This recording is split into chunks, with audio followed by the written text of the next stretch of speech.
Pessoal, muitíssimo boa noite. Obrigado pela presença de vocês, obrigado pela paciência de vocês. Nós estamos aqui contando com a presença do Dr. André Augusto Miranda Torricelli. André é um querido amigo que esteve conosco o ano passado e de maneira gentil também aceitou o nosso convite para estar conosco hoje, falando de um assunto que ele tanto gosta, ele tanto domina, que é cirurgia refrativa. Apesar de jovem, o André é uma das grandes referências em cirurgias refrativas hoje no Brasil. E hoje ele é responsável, inclusive, pelo setor de cirurgia refrativa do Hospital das Clínicas da Universidade de São Paulo. Para vocês terem ideia da importância desse jovem que está hoje conosco na live, viu? André, cara, muitíssimo obrigado pela sua presença, tá? Obrigado pelas palavras. Aí é um grande prazer estar aqui podendo falar sobre um tema que eu gosto tanto, aí, que é cirurgia refrativa. Você gosta, eu sei que você surfa nessa onda e vai super bem. Pessoal, para vocês terem uma ideia, o doutor André ele fez graduação na Santa Casa lá de São Paulo, aí foi lá para a USP, fez a residência dele, depois fez um fellow em cirurgia refrativa, começou um doutorado, aí foi lá para os Estados Unidos, ficou provavelmente um dos maiores centros de cirurgia refrativa lá em Cleveland, com o doutor Steven Wilson, que é um dos grandes nomes da cirurgia refrativa ainda na atualidade, foi lá, fez o doutorado dele em sanduíche, voltou, defendeu o doutorado, e hoje está empreendendo o seu próprio negócio e é chefe da cirurgia refrativa. André, obrigado, viu, amigo? Obrigado por você ter aceitado o nosso convite. E vamos começar a nossa live, tá bom? Vamos lá. Vamos lá. Pessoal, você que está aí com uma audiência, ó, não esquece de compartilhar esse conteúdo com alguém. Toca aqui nesse aviãozinho, envia para 2, 3 pessoas, porque eu acho que tem muita gente que precisa desse conhecimento. André, dentro da oftalmologia, a cirurgia refrativa não é uma especialidade tão antiga. Mas, ao mesmo tempo, é uma subespecialidade que ela consegue melhorar muito a qualidade de vida das pessoas. E a gente tem estado aqui todas as quartas-feiras à noite, há quase 2 anos, para compartilhar um pouquinho de conhecimento e de experiência, porque eu percebo, André, que existe ainda alguns tabus. Tem muitas pessoas que têm medo da cirurgia refrativa e algumas pessoas não têm as informações necessárias para tentarem deixar esse medo do lado e dizer o seguinte, não, eu vou realizar meu sonho, eu vou diminuir minha dependência dos óculos ou das lentes de contato. Mas a gente ainda tem um desafio muito grande, tem muitas pessoas que não sabem o que é cirurgia refrativa. Por isso que eu te convidei para a gente bater um papo. Eu queria que primeiro, a gente vai falar um bate-papo bem tranquilo, na boa. Eu queria que primeiro, assim, 2 coisas, né? A primeira coisa, você vai falar o que é cirurgia refrativa, em seguida, a gente vai falar da anatomia básica do olho, tá bom? Vamos lá, André, a palavra é tua. Então, tá bom. Então, o que é a cirurgia refrativa, né? Então, Isso. cirurgia refrativa é qualquer cirurgia que a gente faz no olho para tentar deixar a pessoa mais independente do óculos ou livre do óculos, mantendo essa pessoa com uma boa qualidade de visão, né? Então, a gente quer que a pessoa diminua o grau dela e continue enxergando muito bem, né? Então, a gente quer tirar esse óculos dele aí. E o principal método, né, então, de cirurgia refrativa que a gente tem hoje, que o pessoal mais conhece, é a cirurgia a laser, né? Acho que pelo menos para os jovens, esse é o método que a gente tem, que a gente vai conversar um pouquinho mais hoje. Perfeito, excelente. André, um pouquinho de anatomia do olho, porque as pessoas, de maneira bem simples, tá bom? As pessoas às vezes não têm ideia da complexidade que é o olho, das estruturas que são constituintes do olho. Então, fala pra gente um pouquinho da anatomia bem simples, da fisiologia bem simples do olho, para depois a gente começar na cirurgia refrativa, propriamente dita. Eu gosto bastante desse esquemazinho, dessa maquetezinha, eu acho que é bem ilustrativo, né? Então, eu sempre falo, né? A gente tem na parte de fora a parte branca do olho e na continuação da parte branca, que é a esclera, a gente tem uma lente transparente que é o cristalino, que é a córnea, que é essa lente aí que o Charles vai mostrar. E é na córnea que a gente vai aplicar o laser para corrigir o grau, tá? Então, o laser nada mais vai fazer aí na córnea que é mudar a curvatura dessa lente para poder corrigir o grau da pessoa, tá? Indo para dentro do olho, a gente tem a íris, que é o colorido do olho, tá? Tá logo atrás aí, isso que o Thiago está mostrando. A pupila é o buraquinho no meio da íris. E logo atrás da íris, a gente tem o cristalino, que é uma segunda lente do nosso olho. E aí, quando as pessoas falam em catarata, é nessa lente que a gente está falando, tá? E aí, quando uma pessoa também faz a cirurgia de catarata, a gente consegue mexer no grau da pessoa. Tudo que a gente tem ali na região mais anterior do olho, que é a córnea, a íris, o cristalino, é tudo para nos focar na retina, que é a parte mais interna do nosso olho ali, que é esse amarelinho. E as fibras da retina vão formar o nervo óptico, que é o nervo da visão, para a gente poder enxergar, né? Então, esse eu acho que de forma geral é o esquemazinho do nosso olho. Perfeito, excelente, exatamente isso, viu, André? Só para que a nossa audiência tenha uma noção do que é a anatomia e a fisiologia do olho. Olha só, André, então assim, nem sempre todas as pessoas que têm interesse em cirurgias refrativas, elas conseguem preencher os critérios de elegibilidade, não é isso? Então vamos falar um pouquinho, André, sobre seleção de pacientes. Você com a referência que tem tantas pessoas que te procuram, quais são aqueles candidatos que preenchem os requisitos com relação à idade? Porque muita gente diz, doutor, eu estou com, sei lá, 17, 18 anos de idade. Será essa uma idade legal para realizar a cirurgia refrativa? Tem a questão também da estabilidade do grau. Doutor, passei no médico, o médico disse que ainda não era possível fazer a cirurgia agora, porque meu grau ainda estava em progressão. Quanto tempo eu tenho que esperar para fazer a cirurgia? E essa questão de estabilidade do grau, André, tem alguma data específica que o grau estabiliza, que a gente então diz o seguinte, olha, agora você está apto para fazer a cirurgia porque teu grau está estável. O que é grau estável? E quanto tempo, em média, a gente tem que esperar para que esse grau se estabilize? Tem a questão da expectativa, André. Tem muita gente dizendo o seguinte, nossa, doutor, eu vim aqui para zerar meu grau, para ficar totalmente livre. Você vê, é um pupurri de coisas que eu queria que você assim, organizasse as ideias com relação à seleção do paciente, porque eu acho que eu também acredito que você faz isso. A gente investe muito tempo no pré-operatório. A gente primeiro escuta nosso paciente, a gente tem uma escuta ativa, e depois, então, através do nosso conhecimento e experiência, a gente vai dar devolutivo para o paciente para saber se ele realmente preenche esses requisitos. Como é na tua rotina a seleção de paciente, André? Perfeito. Excelentes perguntas. Aí eu acho que esse aí é o começo de tudo, né? Onde triar o nosso paciente, quem que pode, quem não pode operar. Então, primeira coisa, né, em relação à idade, né? Então, teoricamente, a gente pode fazer cirurgia refrativa, é aprovado para fazer cirurgia refrativa a laser, pacientes acima de 18 anos, tá? Mas o que a gente tem que entender é que a indicação sempre varia de pessoa para pessoa, é individual, tá? Então, eu particularmente gosto de esperar um pouquinho 21 anos, tá? A questão da idade é justamente a gente pensar em estabilidade do grau, tá? Então, se a gente operar uma pessoa muito cedo, tem 4 graus de miopia e tem 16 anos, você vai e opera, e essa pessoa, na verdade, com 21 ia ter ali 6 graus, na verdade, ela vai perder o efeito da cirurgia ao longo do tempo e, às vezes, vai precisar retratar, e às vezes nem sempre é possível, né? Então, a idade é importante. Quem tem miopia um pouco mais alta, os míopes com 5, 6, 7 de miopia, às vezes é ideal esperar até mais um pouquinho, tá? Então, em vez de 21, esperar 23, 24, 25 anos, para a gente ter certeza que o grau não está mudando, né? E o que é estabilidade, tá? Estabilidade refracional é mudar, vamos dizer, menos de meio grau, né, em um ano. Então, obviamente, não precisa ficar igualzinho, tá? A gente não quer que a pessoa tenha 4, assim, tem que ter 4. Mudou 0,25, não está estável. O exame é um pouquinho subjetivo, tá? Então, mudando menos de meio grau, ficando parecido com o óculos da pessoa do ano anterior, a gente começa a falar em estabilidade. O grau está estável, eu posso operar? Aí a gente vai começar uma análise um pouquinho mais profunda, né? Então, a gente tem outros critérios para ver se está estável. Então, quanto grau eu tenho? Tem um limite para a gente poder fazer a cirurgia, tá? A gente consegue corrigir hoje, a tecnologia é muito grande, a gente consegue corrigir um amplo espectro assim, de correção, né? Então a gente consegue corrigir miopia até quase 10 graus, a gente consegue corrigir astigmatismo até 5, 6 graus, a gente consegue corrigir hipermetropia até 5 graus, são graus altos que a gente consegue corrigir. Para a gente poder corrigir isso, a gente precisa que a estrutura da córnea esteja adequada, tá? Então a córnea tem que ter uma espessura mínima, tá? Então quando a gente olha a córnea, ela não pode ser muito fininha, que isso vai limitar a correção, e graus mais altos precisam de uma córnea um pouquinho mais espessa. E na curvatura, na superfície da córnea, não pode ter nenhuma irregularidade, não pode ter nenhuma alteração, que às vezes pode ser o iniciozinho de uma doença que está ali quietinho, que se a gente aplicar o laser, aquela doença vai piorar, né? Então a gente precisa que o grau esteja estável, que a córnea anatomicamente esteja bem, com uma espessura boa e uma curvatura boa. Tendo esses critérios preenchidos, aí a gente vai às vezes pensar em realmente fazer a cirurgia.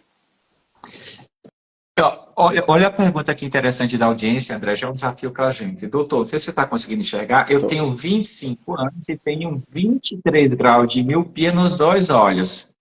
Todos os médicos não recomendam a cirurgia. André, alguma É, sugestão com relação a essas altas miopias? é. A gente tem que separar um pouquinho pacientes altos míopes, né? Esses pacientes que fogem um pouquinho da nossa rotina. Então a gente fala que o paciente tem 6 graus de miopia, doutor, tem uma miopia muito alta. É, uma miopia alta, realmente 6. Mas é muito diferente de ter 6, de ter 15, 17, ou que nem essa pessoa que tem mais de 20 graus. 20 graus de miopia não é só um grau alto, a gente fala que é uma miopia patológica. Essa pessoa que tem um grau alto de miopia, não é só o grau de miopia que é alto. Essa pessoa às vezes tem uma retina mais alterada, ela tem um risco de glaucoma maior, ela tem um risco de descolamento de retina grande. Então tem outras complicações que está atrelada nessa cirurgia, tá? Então é um casinho um pouquinho mais vamos dizer, mais fora da rotina, mas tem o que fazer, tá? Não é um paciente que não dá para fazer nada. Então, dá para fazer a cirurgia laser? Infelizmente, com mais aí de 10, 15 graus, não dá para fazer, tá? A gente tem um limite de segurança para aplicação do laser. Aí existem outras técnicas, que daí a gente tem que avaliar se é o caso dessa pessoa ou não, que seria um implante de uma lente dentro do olho, tá? Uma lente que às vezes vai ficar presa na íris, que é o colorido do olho, ou uma lente que vai ficar entre a íris e o cristalino, tá? Uma lente que fica colocada entre a íris e o cristalino, essa lente que o Charles está mostrando. E aí sim, essa lente consegue corrigir 20 e poucos graus de miopia. Mas para isso a pessoa tem que ter uma retina boa, ter um potencial de visão bom, tá? Então tem o que fazer, não é a cirurgia a laser a primeira opção para essa pessoa, mas existem outras possibilidades aí a ser consideradas. Perfeito, André. Excelente. Olha só, então, o paciente chega no seu consultório, doutor André, chega com óculos, ou de repente ele. Não sei se acontece contigo, porque acontece às vezes comigo, André. O paciente diz, doutor, eu queria passar em consulta, mesmo a gente falando previamente que tem que suspender a lente de contato. É, Depois ele chega no consultório com a lente de contato, ai, doutor, esqueci e tal, mas tudo bem. Vamos considerar que o paciente chegou com os óculos. Então, o paciente diz, doutor, eu quero fazer cirurgia refrativa. Então, a gente já preenche um quesito, pelo menos, que essa manifestação voluntária da vontade de fazer cirurgia. Já tenho 21 anos de idade, ó, trouxe minhas receitas. Não sei se acontece contigo, André. Na maioria das vezes a gente pergunta para o paciente, aí, você pode fazer o seu histórico para a gente saber se o grau está estável ou não, porque também através dessa informação fica mais fácil. A maioria não traz. Nós vamos considerar que o paciente, então, está com grau estável, tá bom? E aí, vamos fazer o exame oftalmológico, André, porque tem muitas pacientes que dizem o seguinte, olha, doutor, então por que a gente tem que suspender a lente de contato? Queria que você comentasse a importância de quantos tem lente de contato mais rígida, né, mais durinha, e tem a lente de contato gelatinosa, a molinha, se o período que a gente suspende um é exatamente igual ao outro, ou se tem períodos um pouquinho diferentes. E às vezes a gente bom, também orienta o paciente a usar um pouquinho de colírio lubrificante antes de fazer os exames de rotina. E aí ele chega no consultório para fazer os exames. E quais são os exames de rotina que você costuma realizar no teu paciente no pré-operatório? Agora ele está no teu consultório para realizar o pré-operatório. então é o seguinte, em relação à lente é super importante a suspensão da lente, tá? Então a gente pede aí pelo menos aí uns 5 dias para suspender a lente de contato gelatinosa, que é aquela molinha, que é Isso. o mais comum das pessoas. Lente rígida é de 1 a 2 semanas e às vezes até pode precisar mais um pouquinho. E por que a gente pede para suspender a lente? Porque os exames que nós vamos fazer para avaliar se a pessoa é uma boa candidata, um bom candidato para a cirurgia, ou a pessoa que não pode fazer a cirurgia, vão justamente avaliar a espessura e a curvatura da córnea, que é onde a gente apoia a lente de contato.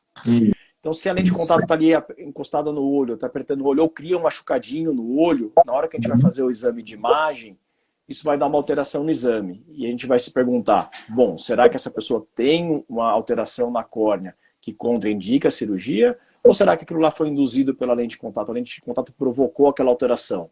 A gente vai falar para o pessoal, olha, o exame não ficou legal hoje, suspende a lente por 1 a 2 semanas e volta para a gente repetir de novo, tá? Por isso que a gente já pede para vir sem, que acaba adiantando um pouquinho e facilitando, tá?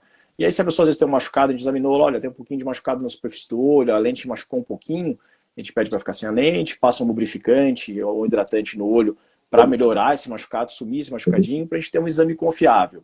E quais são esses exames? São exames para medir a espessura da córnea, um exame chamado paquimetria, é um exame que vai ver a espessura da córnea. Tem um exame que chama topografia, que é o exame que vai ver a curvatura da região anterior da córnea.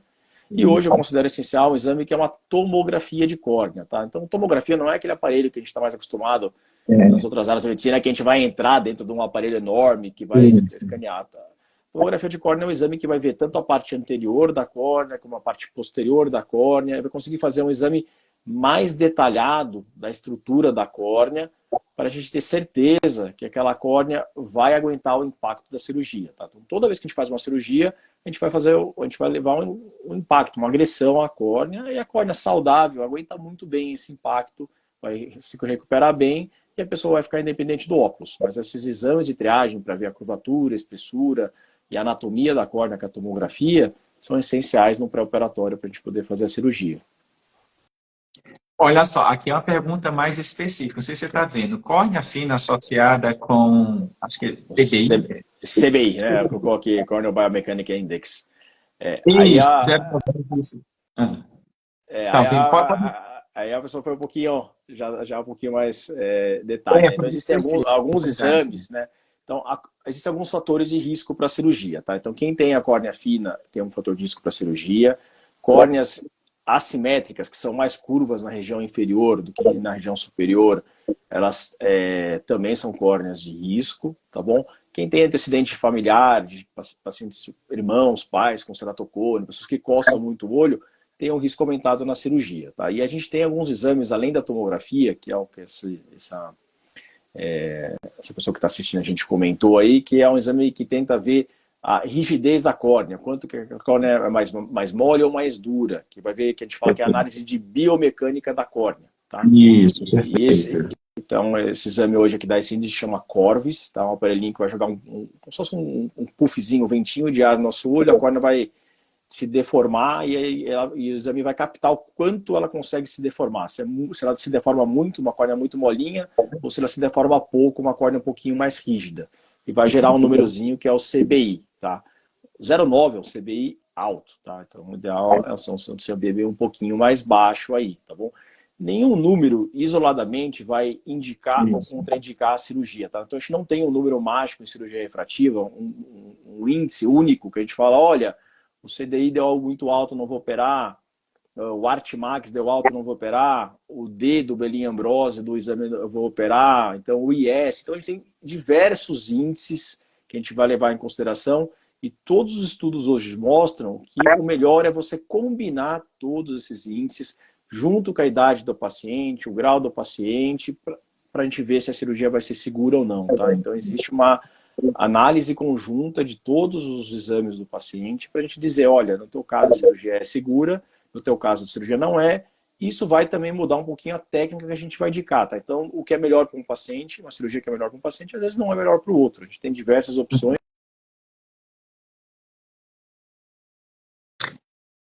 Ficou mudo, André. Você está me ouvindo? Eu não estou te ouvindo, André. Você está me ouvindo? Eu não estou te ouvindo, André.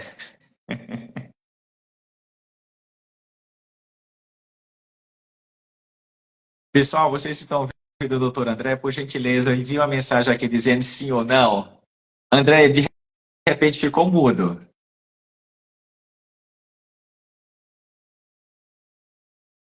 André, você está me ouvindo?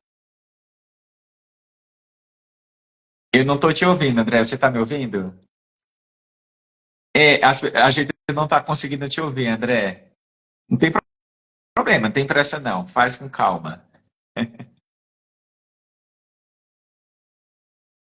Pessoal, o doutor André congelou. Pronto, voltou, André? Voltou. Era o meu fone aqui que... Não tem problema, André. Vou voltar. Não, tranquilo. Tudo bem. Agora Olha só, André, uma dúvida também frequente no pré-operatório, tem alguns pacientes que dizem o seguinte, doutor, por que tem que dilatar as vistas? Qual a importância da dilatação das vistas no pré-operatório da cirurgia refrativa?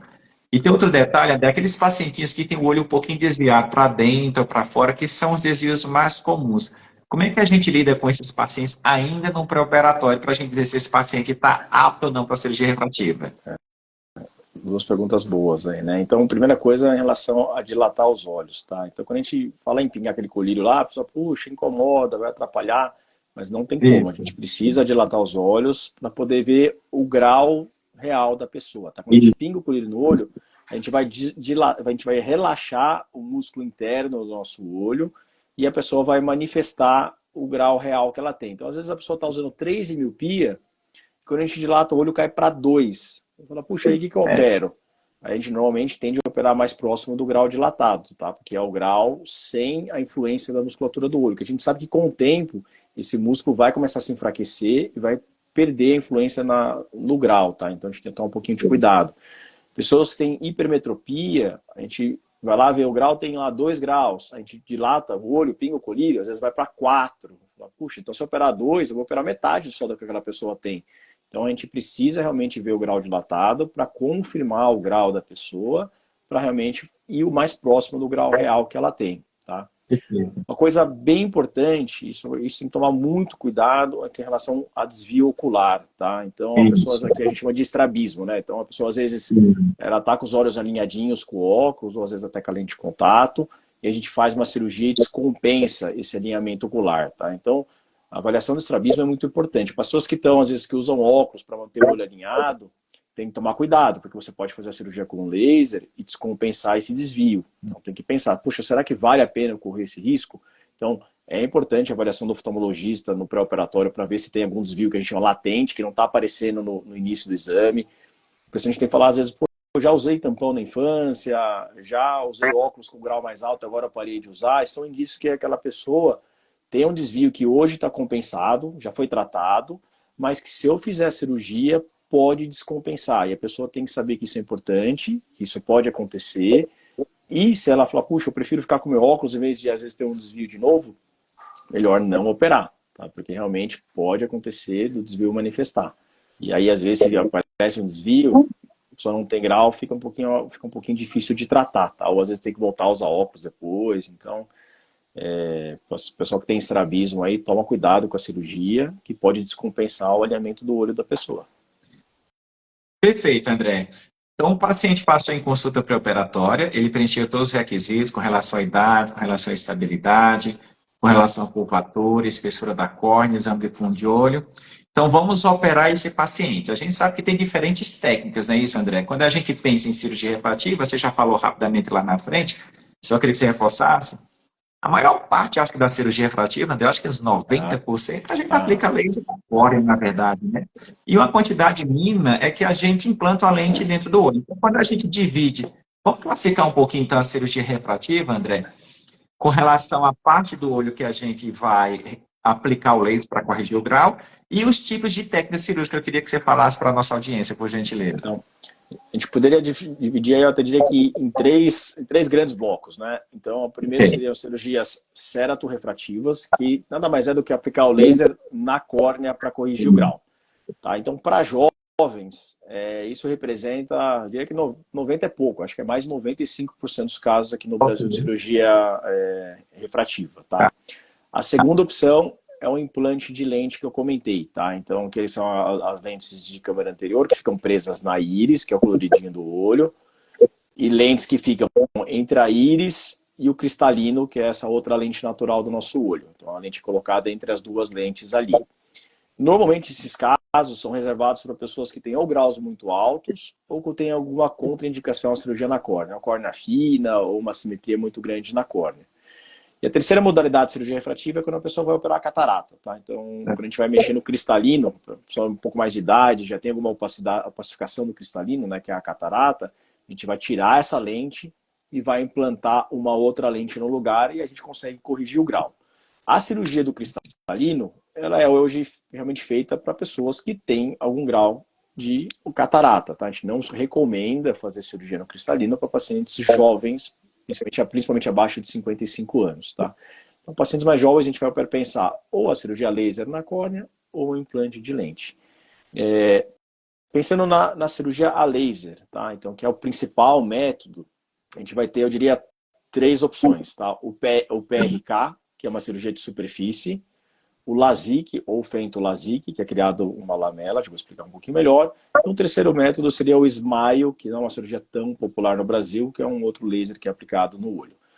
O PRK primeiro, o que é feito? Né? No PRK a gente vai raspar como se fosse a pelinha, fosse a membraninha que recobre o olho, que é o epitélio. A gente tira essas células que recobrem o olho e aplica o laser mais na superfície do olho. Tá? Uma cirurgia, que nem eu falei, que a gente chama de superfície, que a gente vai atuar realmente bem na camada anterior aí da córnea. A segunda opção é o LASIK, ou o fento-LASIK. O que é isso? O LASIK a gente vai fazer um corte na córnea, a gente vai levantar como se fosse uma tampinha, uma lamela. Então a gente faz um cortezinho, levanta uma tampinha, vamos dizer assim, vai aplicar o laser embaixo dessa lamela e depois recolocar essa lamela de volta, tá bom? E a diferença do LASIK, o fento-LASIK é se a gente vai fazer essa lamela com um aparelhinho que chama microcerátomo, que é uma lâmina que faz isso, ou vai fazer a laser também, que usa um laser que chama laser de fento segundo.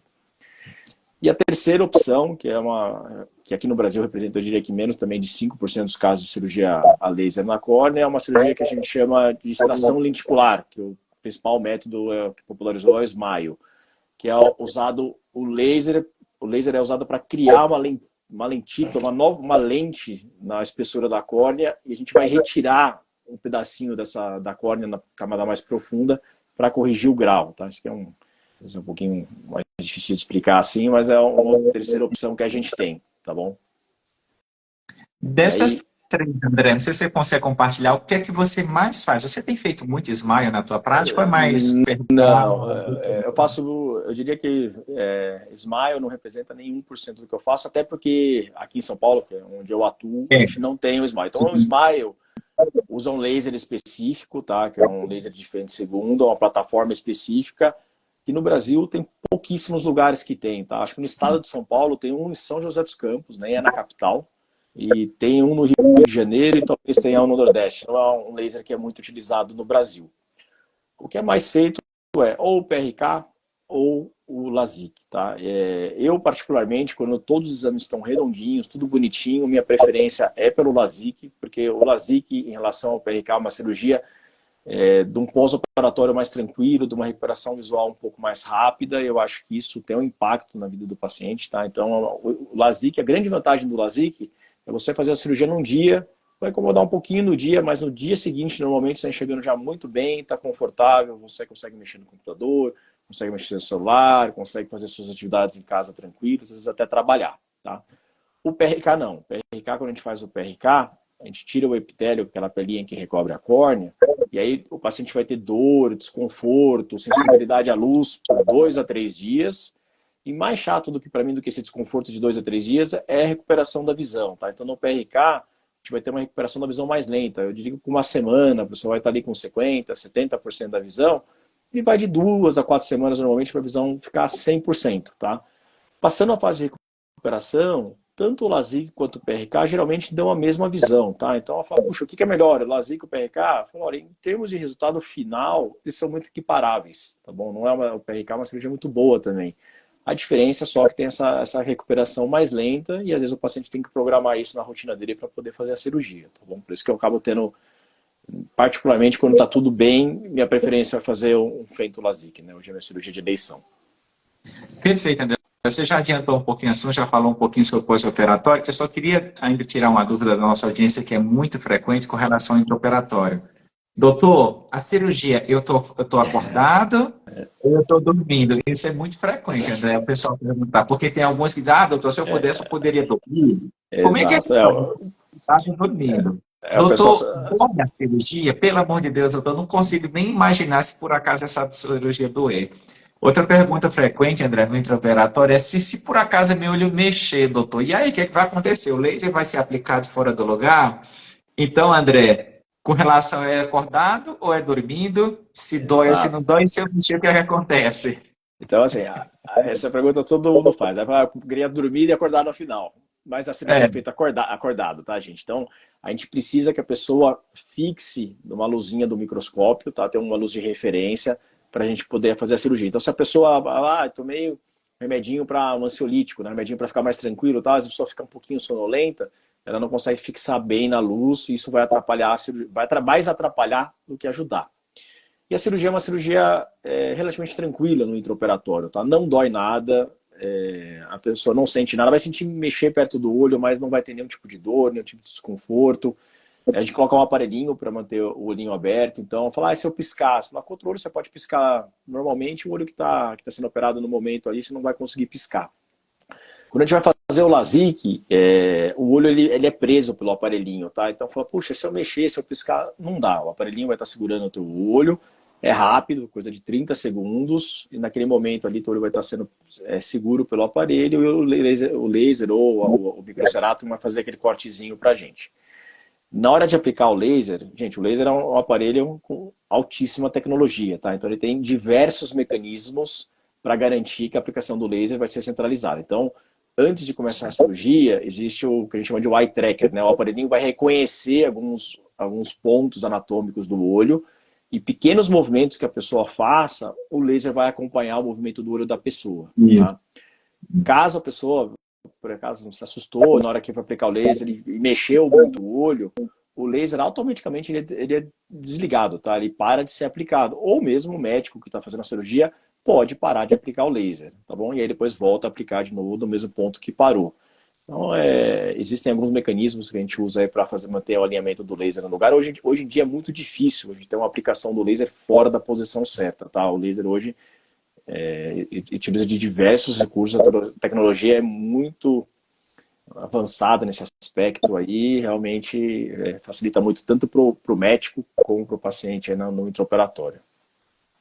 Vocês viram, pessoal, que legal? Apesar de ser uma cirurgia com alta tecnologia, ela é rápida, segura, eficaz, e você está tendo a oportunidade de realizar finalmente seu sonho, quem sabe eliminar a dependência dos óculos ou diminuir bastante da lente de contato. André, a gente nós estamos caminhando para o fim, mas assim, uma pergunta também muito frequente, você já adiantou um pouquinho o assunto, é no pós-operatório. Dependendo da técnica, você já falou um pouquinho, mas tem algumas perguntas muito frequentes. Doutor, por exemplo, quando a gente vive no mundo digital, né, André? Doutor, fez a cirurgia, quando é que eu posso voltar a usar meu celular, meu computador, meu tablet? As meninas com frequência perguntam, doutor, quando é que eu posso voltar a usar, então, a maquiagem em torno do olho? Os rapazes também perguntam, doutor, fiz a minha cirurgia, quando é que eu posso voltar para a academia, quando é que eu posso voltar a dirigir? André, as atividades de rotina no pós-operatório, como é que você orienta e quando é que o paciente ele volta para a sua rotina numa boa sem dificuldade?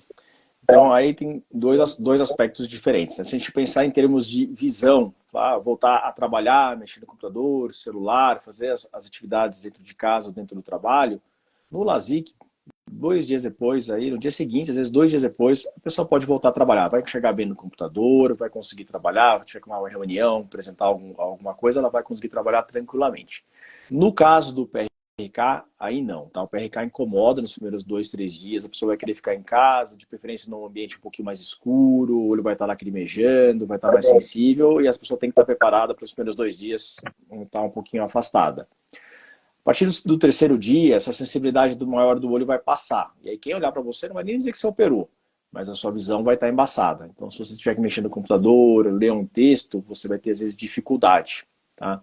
E aí, normalmente, para a maioria das pessoas, com 7 dias a 10 dias de cirurgia, você já está com uma visão, se não tiver perfeita, mas uma visão boa para trabalhar. Então, normalmente eu oriento no PRK a pessoa ficar uma semana afastada ou pegar uma semana no trabalho mais tranquila. Falar, olha, não tem que entregar nenhum relatório final, não tem que apresentar nada para o chefe, está tudo um pouquinho mais tranquilo na empresa, algum colega consegue ajudar, ou é só reunião que a gente consegue conversar, aí dá para ir na semana seguinte. Senão é bom realmente se programar para ficar uma semaninha em casa aí, um pouquinho mais tranquilo. Tá?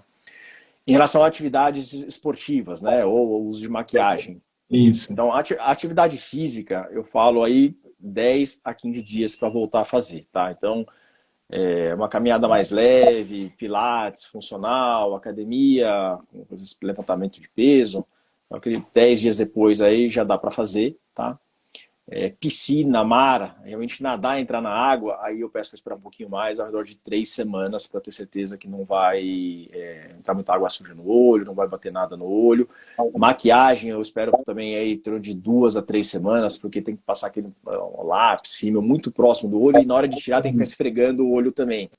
Então tem que tomar um pouquinho de cuidado. Muitas vezes as pessoas até extrapolam um pouquinho e falam, olha, fica um mês sem para ter certeza que não vai acontecer nada. Mas eu acho que 2 a 3 semanas, estando tudo bem direitinho, olho bonitinho, já dá para pensar em voltar aí tanto para atividade física e usar maquiagem também. Perfeito. Perfeito, André, excelente. Eu tive muitas perguntas para fazer, eu só vou fazer mais uma, André, que é uma pergunta recorrente. O paciente diz, doutor, olha, fiz a cirurgia, deu tudo certo, eu fiquei um tempo legal sem óculos, de repente eu percebi que minha visão embaçou. Aí eu voltei no médico, ele me examinou e disse, olha, você está com um pouquinho de grau. E aí, André, será que o grau não estava estável quando o paciente fez a cirurgia? Ou aconteceu alguma coisa que geralmente a gente escuta, ah, doutor, o grau voltou. É frequente acontecer, entre aspas, a volta do grau, e como é que a gente lida com isso? Bom, assim, frequente não é, tá? Então, existe um dado que é mais ou menos 5 a 10% das pessoas que operam, às vezes o grau volta um pouquinho, tá? E a gente nunca tem certeza. Será que voltou porque o grau mudou ao longo da Tá? vida? Ou será que realmente o grau não estava estável na época e iria mudar, tá? Ou o grau não estava estável, ou realmente aquela pessoa, por alguma questão de cicatrização da córnea, que é o epitélio, né, que é essa pelinha que recobre, hiperplasiou e o grau voltou um pouquinho. Então, pode acontecer do grau voltar, tá? Não é o mais comum, mas como é uma cirurgia muito feita, a gente sempre acaba conhecendo uma pessoa, puxa, eu operei lá atrás e o grau voltou. Então, o paciente que opera muito jovem, paciente com grau mais alto, ele tem uma chance um pouquinho maior do grau voltar, tá bom? Mas é o que eu falo para todo paciente, olha, eu te passo um óculos hoje com 23 anos, eu não consigo te garantir que esse óculos vai ser o mesmo até os 33. O nosso olho pode mudar um pouquinho, tá? E a pessoa tem que entender isso em cirurgia refrativa. Eu faço laser hoje com 23, 24 anos, você tem 5 de miopia, muito provavelmente você não vai ter um grau mais tão alto assim, tá? Quando volta pouco, volta meio, 1 grau. Se a gente tá falando de voltar acima de 1 grau, já tá falando de voltar bastante, tá bom? Então o grau tende a voltar, mas volta um pouquinho.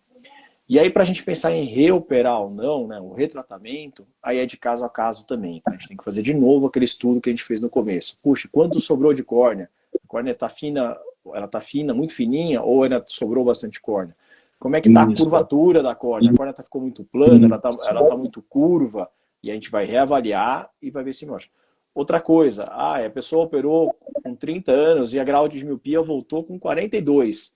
Puxa, com 42 anos a pessoa às vezes começa um pouquinho de dificuldade para perto. E a miopia ajuda essa pessoa a chegar um pouquinho de perto. Então tem alguns outros fatores que a gente vai levar em consideração para ver se pode retratar ou não. Mas uma coisa que eu acho que é bem importante, não é o mais comum, tá? Então quando a gente fala em grau voltar, pode acontecer. É importante saber que isso pode acontecer para não levar uma expectativa às vezes irreal da cirurgia, mas não é o mais comum, tá? A maioria das pessoas operam e realmente ficam independentes do óculos, tá? Realmente ficam, pelo menos o óculos de longe, né? Que é o que a gente vai corrigir na maior parte do longo da vida, a pessoa consegue ficar independente sim. André, uma última pergunta. É geralmente mais uma pergunta de cunho filosófico e com a visão mais para o futuro. Porque eu sempre faço essa pergunta para os convidados, a gente vive hoje no mundo digital. A inteligência artificial veio para ficar, não dá para ficar sem ela, e pelo contrário, né? Acho que ela ajuda bastante a gente. E a linguagem também mudou. A gente fala muito em Big Data, metaverso e coisas do tipo. Como você consegue enxergar o futuro daqui para frente em cirurgia refrativa? Será que vai chegar uma nova tecnologia que vai nos ajudar a dar um diagnóstico mais precoce? Você vai fazer algum tratamento que vai consumir menos tecido? Foi recentemente aprovado pelo FDA uma medicação que pode ajudar no controle, pelo menos temporário, da presbiopia. Como é que você vê o futuro da cirurgia refrativa, André? É, eu acho que a cirurgia refrativa é aquela cirurgia que está constantemente em mudança e aprimoramento, né? Então, puxa, quem aplicou o laser 10 anos atrás não é igual quem aplicou o laser hoje. E provavelmente quem aplicar o laser hoje, eu falo, puxa, mas como é que vai ser daqui 10 anos? Olha, daqui 10 anos provavelmente a gente vai ter um perfil de aplicação do laser melhor, a gente vai tratar, além da miopia, da hipermetropia, a gente vai tratar outras imperfeições do olho. A gente vai, às vezes, eu acho que um limite que a gente tem na cirurgia refrativa é a presbiopia, o grau para perto. Eu acho que isso tem muito a evoluir. Então, a gente vai, às vezes, ter uma solução melhor para a pessoa que chega lá, puxa, eu só não enxergo de perto. Hoje a gente não tem uma solução ideal para essa pessoa, tá? Não tem como, é como você falou, não tem como fugir da inteligência artificial, tá? Então, tanto na seleção do paciente, isso vai ajudar muito. Então, a inteligência artificial consegue juntar todos esses dados que a gente tem, da paquimetria, da topografia, índices tomográficos, índices biomecânicos, juntar tudo isso e separar para a gente quem é o perfil do paciente bom candidato para cirurgia, quem não é, tá? E, assim, inovações, acho que vão sempre surgir, tá? Então, lentes diferentes para a gente implantar no olho, uma técnica diferente. Então, a gente vê hoje com o Smile, que é essa técnica um pouquinho mais nova, às vezes tem um caminho longo para percorrer ainda e a gente pode ter um desenvolvimento muito grande aí. Então, eu vejo que a cirurgia refrativa ainda tem muito a avançar. Tá? Hoje é uma cirurgia que a gente tem resultados hoje que é difícil a gente imaginar que algo possa ser melhor do que a gente está fazendo, né? Porque o resultado realmente é muito bom.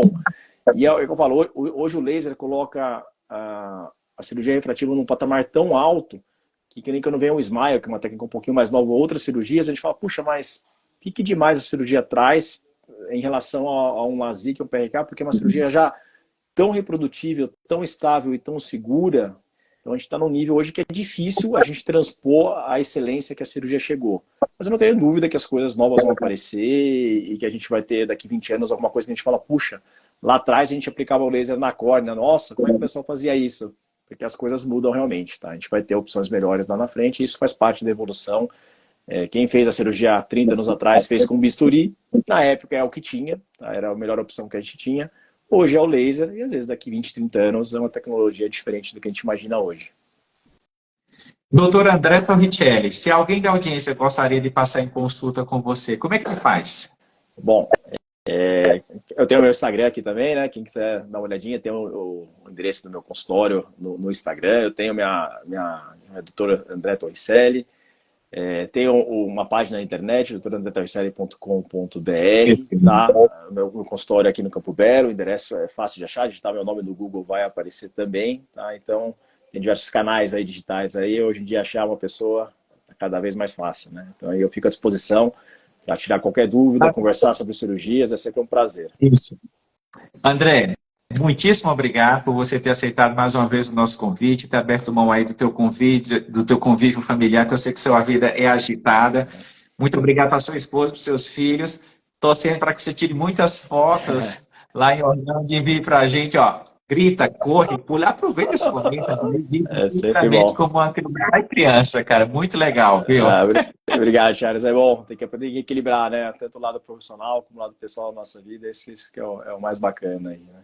É muito gostoso, com certeza. Muito legal. Audiência, foi legal ou não foi? Palmas para o doutor André, palmas para você. Pessoal, muitíssimo obrigado. Não esqueça de compartilhar esse conhecimento, essa experiência com pelo menos 3 pessoas. É só clicar aqui no aviãozinho e enviar essa mensagem para a turma. André, muito obrigado. Audiência, muitíssimo obrigado. Próxima semana é feriado, a gente não vai estar aqui, mas na outra semana nós estaremos aqui mais uma vez para conversarmos sobre cirurgia refrativa. Pessoal, muito obrigado. André, muitíssimo obrigado. Boa viagem. Obrigado. Tira muitas fotos e envia para a gente, tá bom? Tchau, obrigado, pessoal. Charles. Obrigado pelo convite. Um abraço. Um prazer. Obrigado, André. Um abraço, amigo. Tchau, tchau.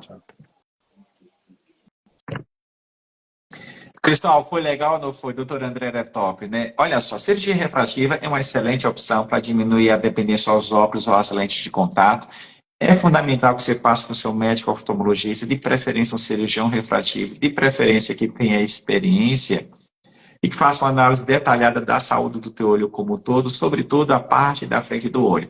90% dos casos de cirurgia refrativa consiste em a gente aplicar laser na córnea, a gente muda um pouquinho a estrutura da córnea e com isso a gente corrige o grau, tá bom? Eu gostaria mais uma vez de agradecer a presença de vocês. Não esqueça de compartilhar essa live com pelo menos 3 pessoas. É só tocar aqui no aviãozinho, enviar essa live para 3 pessoas. Olha como a gente pode alcançar um número grande de pessoas que às vezes precisa dessa informação. Tem tanta gente sonhando em diminuir a sua dependência aos óculos e às lentes de contato. Pessoal, obrigado pela presença de vocês. Tenham um excelente resto de semana. A gente se encontra daqui a 2 semaninhas, tá bom? Depois do feriado. Tchau, tchau. Um abraço.